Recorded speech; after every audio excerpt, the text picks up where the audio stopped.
তারপর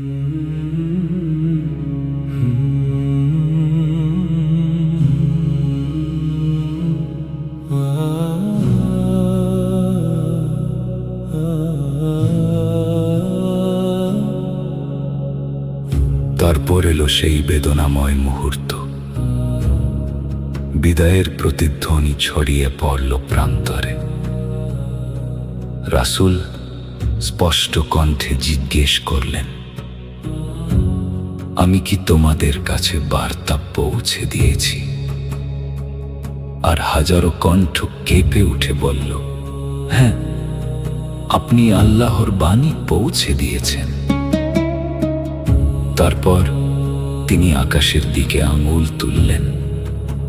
অশ্রু ভেসে উঠল মুখমণ্ডলে আর বললেন, হে আল্লাহ, আপনি সাক্ষী থাকুন আজ।